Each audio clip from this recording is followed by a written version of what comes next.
को समझाने का प्रयास किया और लगभग मुझे नहीं लगता कि इस फील्ड में डायबिटीज में ऐसा कोई भी एक आंसर या जवाब होगा जिसको सर ने ना छुआ हो।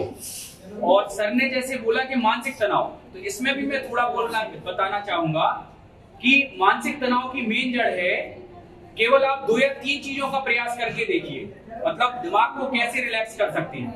एक तो दूसरों की बुराई करना छोड़ दो, अगर हो सके तो दूसरों की बुराई नहीं करो, क्योंकि बुराई करोगे तो बुरा मन में आएगा। दूसरा, बहुत ज्यादा किसी को बुरा नहीं समझो कि ये तो बहुत खराब आदमी है, इसने हमारे साथ ऐसा किया, उससे भी हीन भावना आएगी, ब्लड प्रेशर बढ़ेगा, दिमाग का स्ट्रेस बढ़ेगा, ठीक। और अगर बहुत ज्यादा कोई किसी के बारे में चर्चा करे, बुराई करे, तो भाई कोशिश करो कि वह जगह छोड़ दो। क्यों? क्योंकि वो प्राथमिकता क्या है, आपका शरीर प्रकृति अगर अच्छी है तो आपका सब कुछ अच्छा है, तो इन चक्करों में बिल्कुल नहीं पड़ो। सर ने कहा वॉक करो, टहलने की आदत डालो, जो नहीं कि टेंशन लेके चल रहे, दिमाग में घर गृहस्थी की और चल रहे हो सामने ट्रक है। तो इन सब चीजों का विशेष ध्यान रखिए। आप सभी ने हमारे सभी चिकित्सकों को लगभग सुना।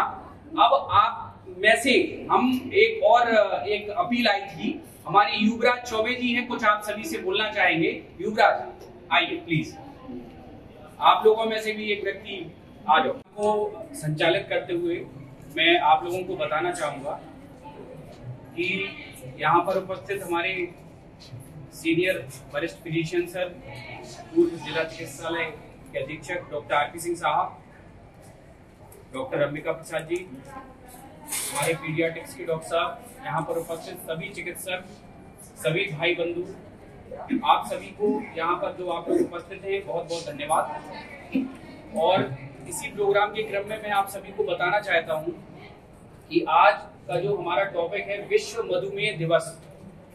डायबिटीज का जो रोल है हमारे देश में, इस विश्व में या हमारे शरीर के लिए, वो बहुत ही महत्वपूर्ण है।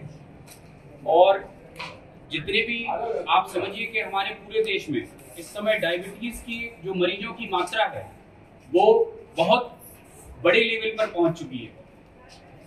और डायबिटीज को कंट्रोल करना भी आज हमारे लिए बहुत आवश्यक है, क्योंकि इसमें हमारे शरीर का तो नुकसान होता ही है, हमारी जो घर की आर्थिक स्थिति है, चाहे वो दवाइयों के रूप में हो, चाहे गलत खान पान के रूप में हो, चाहे पारिवारिक व्यवस्था के रूप में हो, इन सब पर भी बहुत ही बुरा प्रभाव पड़ता है।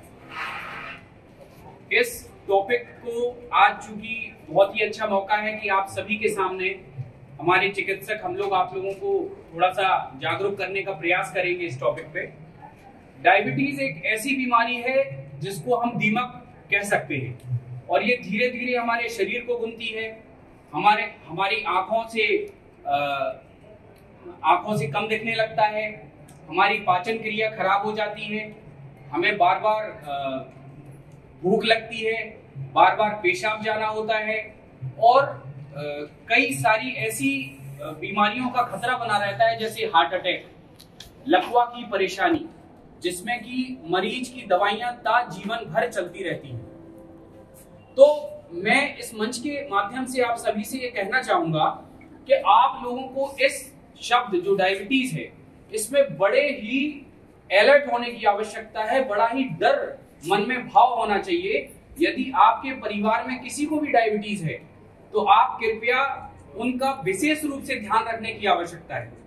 और मैं समझता हूं कि हर घर में, हर परिवार में एक सदस्य कहीं ना कहीं डायबिटीज से पीड़ित है, और इसके जिम्मेदार हम खुद हैं। हमारा खान पान है, हमारा नियमित भोजन है, नियमित दिनचर्या है।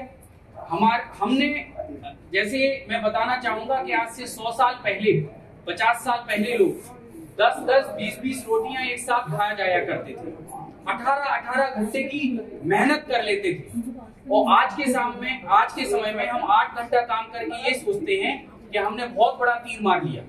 इसका कारण ये है कि हम मानसिक तौर पर भी हम तनाव में हैं, शारीरिक रूप से भी हम तनाव में हैं, और जो आज का समय जो मानसिक तनाव है जिसको हम कहेंगे, वो भी बड़ा ही खतरनाक स्थिति में है।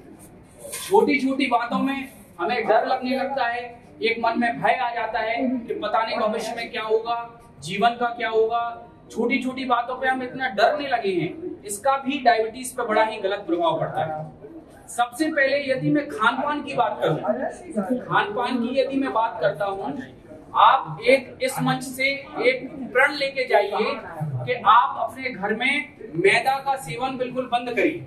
मैदा आप समझिए एक जहर है, जैसा राष्ट्रीय गुटखा या पान तंबाकू है, वैसा आज के समय में मैदा को आप समझिए, क्योंकि ना तो हमारी पाचन की शक्ति उतनी बची है।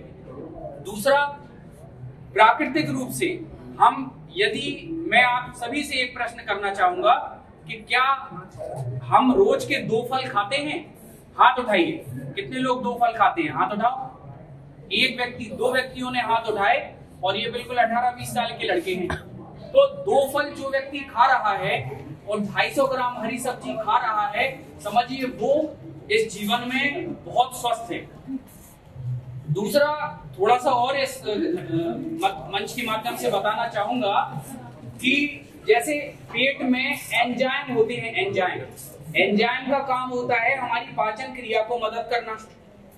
अब हमें प्रकृति से, फल से या सब्जियों से भी एंजाइम मिलता है।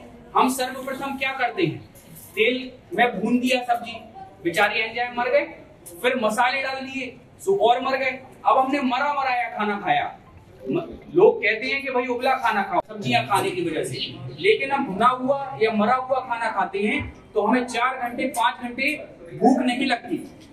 कई बार हमें लैट्रिन जाना होता है, कई बार हम जाते हैं, कई बार मतलब कहने का मतलब ये है कि प्रकृति से जुड़ने का प्रयास करिए, नहीं तो कहने का मतलब एक शॉर्ट में कि यदि जिंदा है तो मरे के समान नहीं रहना है। मर गए सो तो मन नहीं है, लेकिन जिंदा हो तो खुश हो के रहो। केवल इतनी सी बात हमारा कहना था। और इसी क्रम में हम चाहेंगे कि साइंटिफिकली और मेडिकली डॉक्टर आरपी सिंह साहब से मैं चाहूंगा कि कृपया इस टॉपिक पर आप अपनी बात रखें। Sir please. पता नहीं आप लोगों को कितना समझ में आया, लेकिन एक बात और बोलना चाहूंगा फिर से, ये जीवन एक बार मिलता है, इसको अच्छे से जी लो या रो रो के जी लो।